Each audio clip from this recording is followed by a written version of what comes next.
Ya, banyak ragam reaksi dari yang ditimbulkan ketika ada pelarangan atau himbauan. Mohon maaf, setarik ucapan saya, adanya himbauan dari pemerintah untuk beribadah di rumah. Ada yang ya udah di rumah aja karena memang sehari-harinya di rumah. Ada yang biasa ke masjid, dalam konteks ini adalah muslim, biasa ke masjid, kemudian merasa dilarang. Kenapa dilarang? Kenapa? Ini kan beribadah kepada Allah, ini kan begini, ini kan begitu. Saudaraku sekalian, ini sedang ada wabah. Masa saya harus ingetin lagi sih? Masa harus berapa kali Anda disadari, ini lagi ada penyakit, lagi ada wabah. Kemudian dikatakan, oh nggak apa-apa, kita kan ibadah sama Allah, kita minta sama Allah. Kalau begitu konsepnya, kalau Anda menganggap ibadah adalah penangkal satu-satunya dari virus, maka Mekah Madinah nggak ditutup. Mekah Madinah ditutup karena menghindari sebab kauni. Tahu sebab kauni? Sebab yang memang Allah ciptakan nih. Ini gunting, kalau saya buat motong kertas, kepotong. Kenapa? Sebab kauni, yang tajam ketemu yang sifatnya lunak. Atau dia kertas di situ dalam hal itu. Maka terpotong. Jadi ini bukan dalam rangka rezim menghalangi Anda untuk beribadah. Bukan itu. Kenapa sih Anda harus selalu bertentangan dengan pemimpin Anda? Kenapa? Kapan kita bisa menjadi masyarakat yang baik? Kita selalu menuntut pemimpin yang baik, pemimpin yang baik. Kapan kita jadi rakyat yang baik? Ini sekarang masanya lagi menghadapi musuh yang sama. Kalau kita nggak bisa jadi rakyat yang baik, gimana pemimpin kita bisa berhasil? Pekerjaan saya sebagai seorang pemimpin jemaah di Mekah Madinah. Terkadang saya harus ambil kebijakan yang terpaksa jemaah itu nggak bisa sholat di Masjidil Haram 1 atau 2 waktu. Contoh, baru tiba di Hotel Mekah habis asar. Rencana umroh habis isya, karena antar maghrib dan isya itu penuh. Hari pertama di Mekah, biasanya tuh orang masih jet lag, masih capek.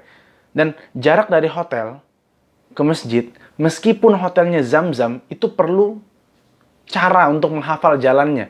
Liftnya, pintu masuknya, dari pintu masuk ke arah mana, ke pelataran Ka'bah. Perlu ada patokan. Hari pertama itu biasanya orang masih capek. Maka saya bilang, Bapak Ibu, maghrib isya di kamar dulu. Ini kan kesannya kayak menghalangi orang ibadah. Tapi ada maslahat di situ. Kenapa? Kalau dia tetap ke masjid tanpa saya pandu, maka akan nyasar. Dan umroh kita makin akan tertahan lama. Gitu loh. Kita rencana tawaf abis isya. Kalau ada yang maghrib ngeluncur ke masjid dengan niat saya mau ibadah, nggak ada hubungannya A, B, C, D. Tetap dia ke masjid, akhirnya nyasar.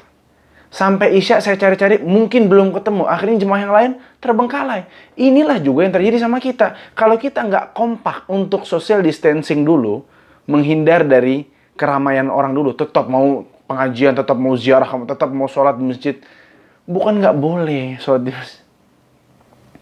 Sementara ini, patuh dulu sama pemimpin. Pemimpinmu lebih punya sudut pandang yang luas. Makanya coba jadi pemimpin deh sekali-sekali. Dengan jadi pemimpin sebuah grup kecil, pandangan Anda akan luas. Gitu loh. Jadi bukan masalah, ini kan ibadah sama Allah, sholat aja nggak masalah kan. Berbeda dengan penyakit yang jelas ketahuannya, misal cacar. Kalau cacar jelas orang ketahuan fisiknya, dan itu bisa nular kan, maka diisolasi dulu. Ini, corona ini, kadangkala virusnya udah nempel di tangan, orangnya belum tentu sakit sampai 14 hari. Bahkan sampai 14 hari pun dia nggak sakit karena imunnya bagus. Oh, kalau gitu bagus dong. Enggak, dia bisa nularin ke orang lain.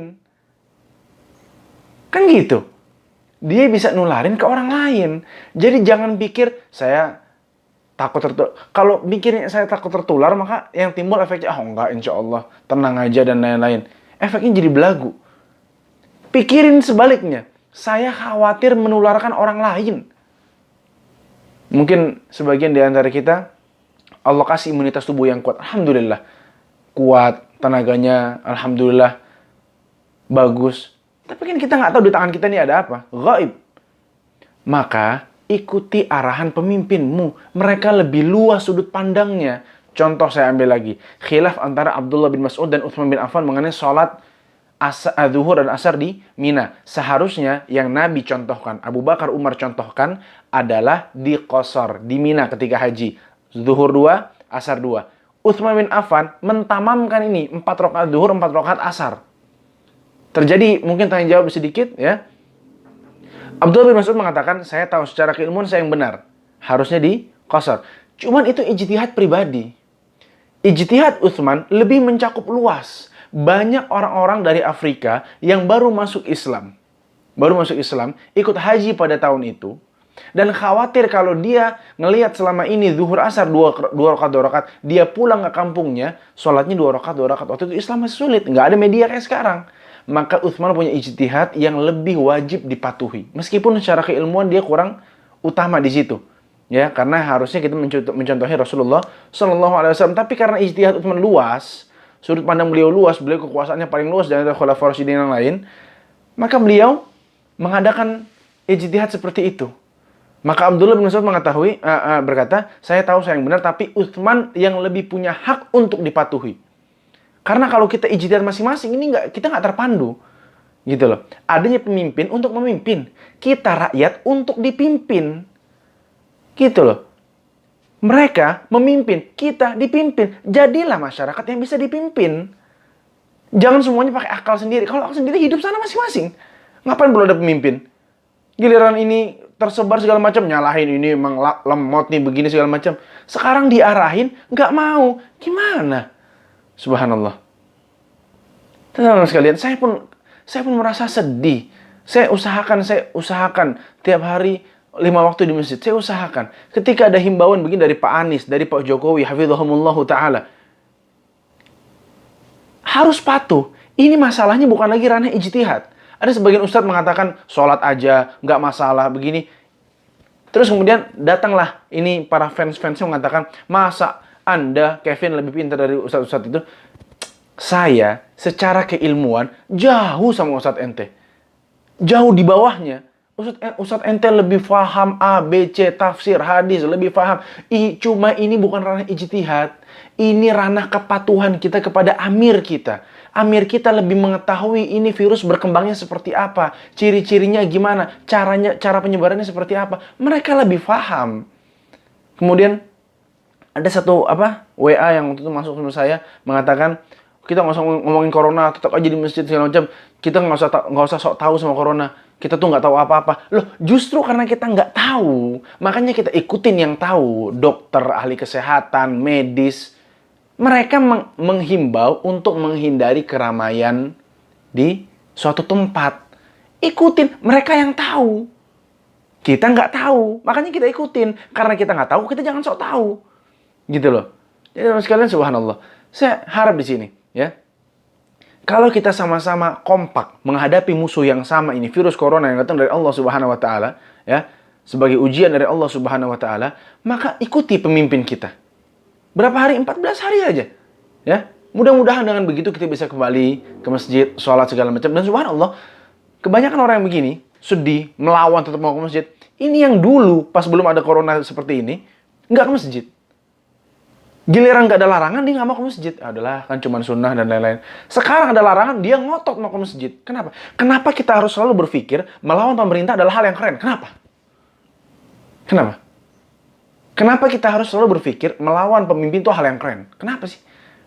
Kenapa kita nggak bergerak bersama, beriringan? Kenapa pemimpin harus dilawan? Kenapa sih? Saya tuh nggak habis pikir loh. Kita sekarang menghadapi musuh yang sama. Mereka menjaga kita agar nggak sakit. Oh, sakit kan dari Allah segala macam. Betul, sakit itu dari Allah. Tapi Allah mengajarkan nabinya Muhammad SAW menghindari sebab kauni. Nabi yang menyuruh, larilah kamu dari penyakit sebagaimana lari dari singa. Nabi yang menyuruh untuk tidak berpergian kepada negeri yang ada taunnya, wabah yang menular. Nabi yang menyuruh memisahkan kambing yang buduk dengan kambing yang tidak buduk.